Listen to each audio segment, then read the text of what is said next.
I gave it a knock. Melody, huh? Melody, you were going out of class.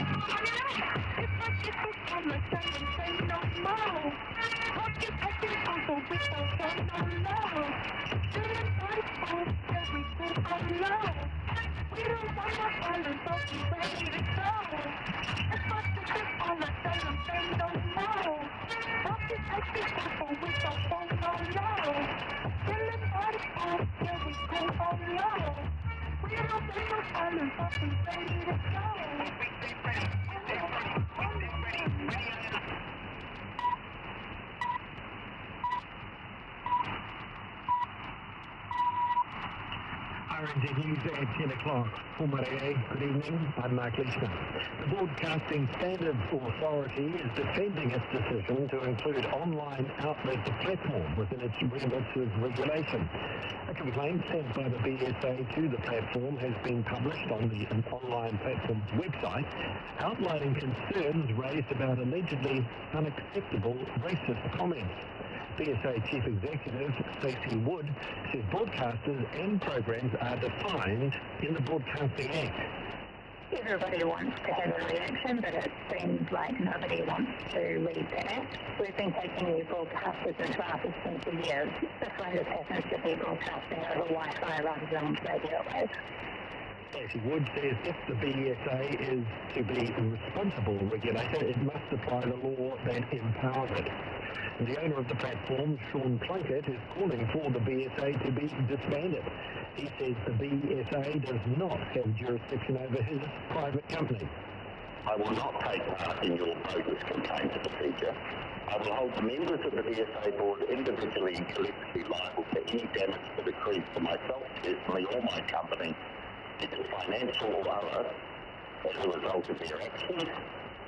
Sean Plunkett says he believes the authority has breached the Bill of Rights.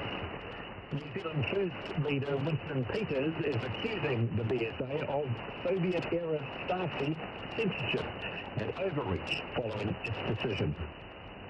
The Waitomo District Mayor says the damage caused by this week's heavy rain and flooding is likely to cost the district millions of dollars. Heavy rain battered the district in the early hours of Tuesday morning.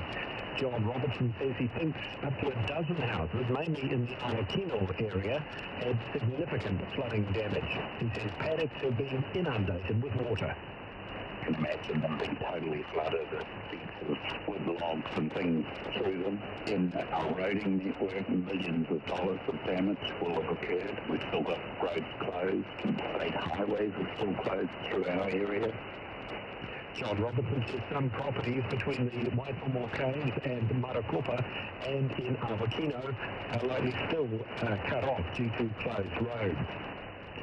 3 of the 4 bodies returned to Israel by Hamas have now been identified, but forensic scientists are reportedly investigating whether one of them is not a former hostage. Hamas handed over the remains to the Red Cross earlier today, bringing the total of dead Israeli hostages repatriated to just to 8. Here's the BBC's Hugo Bartega. One of the 3 identified bodies is of Samir Nimrodi, whose status was unclear until now. Forensic experts are reportedly investigating whether the 4th body is of a Palestinian. The slow return of the bodies by Hamas has provoked anger in Israel and raised fears that it could derail the ceasefire deal. The Israeli authorities have threatened to delay the reopening of the Rafah border crossing between Gaza and Egypt and restrict the entry of aid as punishment. But the Israeli public broadcaster said that would not happen now that more bodies have been returned.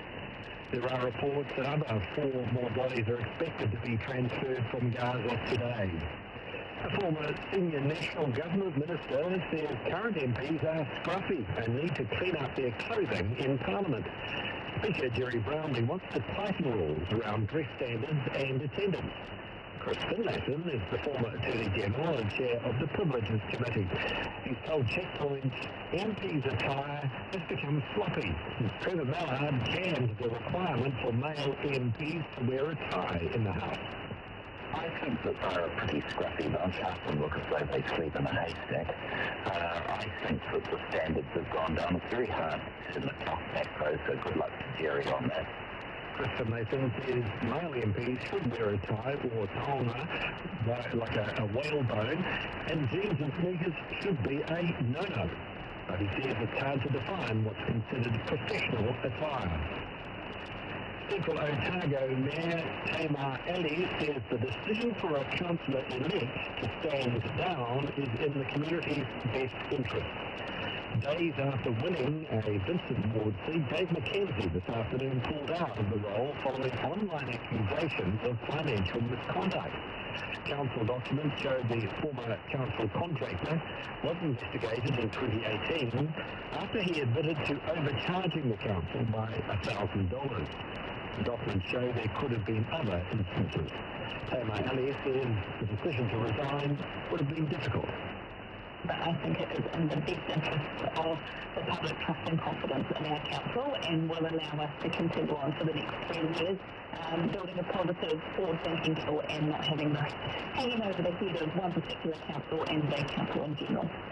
Tamar Ali says a by-election will likely now occur. The activist Eru Kapakingi has declared he has no regrets about his dramatic cutting of ties with Te Pāti Māori. It comes after Te Pāti Māori hit back at their former staffer's claims of a dictatorship within the party. The party emailed documents to its members on Monday, including allegations that Mr. Kapakingi had unleashed a tirade of abuse at parliamentary security last year.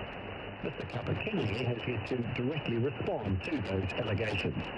But in a social media post, Mr. Kapakingi said he knew he would get dragged through the mud for standing up for those who are unhappy with the party's leadership. The Education Minister says she's heartened by the positive results in a fresh report out of the Education Review Office. The independent report shows half of teachers say student achievement has improved after the new maths and English curriculum roll out in Term 1. Erica Stanford says the progress is good news.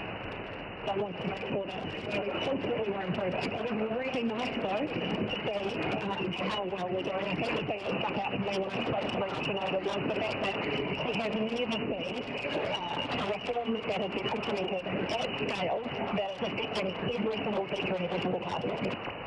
Ruth Shinoda from the Education Review Office says the results are encouraging. The schools are not teaching enough complex maths like algebra and probability. It's 7 minutes past 10. And a final report of the major review of the science system has underscored the sector's fragility due to what its authors call decades of underinvestment. The second report from the Science System Advisory Group was made public amid the government's announced shake-up to research funding. Mary Agnew reports. The advisory group, led by Sir Peter Gluckman, said long-standing underfunding of public science has put New Zealand behind comparative countries.